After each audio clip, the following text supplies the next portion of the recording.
शादाब को भारी लिफाफा कौन से क्रिकेटर ने दिया? शादाब और बाबर लिफाफा देखकर हैरान क्यों हुए? शादाब ने सब बता दिया। कौमी क्रिकेटर शादाब खान ने अपने वलीमे में लिफाफे को देखकर हैरान होने का दिलचस्प किस्सा सुना दिया। शादाब के वलीमे पर सामने आने वाली वीडियो में देखा गया था कि शादाब के साथ बाबर आजम और हारिस रऊफ मौजूद थे और इस मौके पर शादाब ने लिफाफा खोलकर हैरानी का इजहार किया था। एक इंटरव्यू में शादाब खान ने कहा कि वो लिफाफा उन्हें बाबर ने नहीं बल्कि हारिस ने दिया था। उन्होंने बताया कि मुझे हारिस पर यकीन नहीं था, इसलिए मैंने बाबर से कहा हम दोनों देखते हैं लिफाफे में क्या है, क्योंकि वो भारी था और हमें लगा हारिस कुछ डालकर लाया है। शादी पर फैन के दिल टूटने से मुतालिक सवाल पर शादाब का कहना था कि मुझे नहीं लगता फैंस के दिल टूटे होंगे।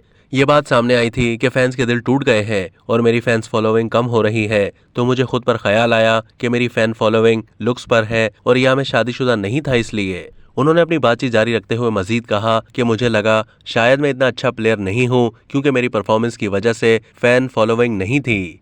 अब तक के लिए इतना ही। मजीद मालूमात के लिए डेली जंग के यूट्यूब चैनल को सब्सक्राइब कीजिए।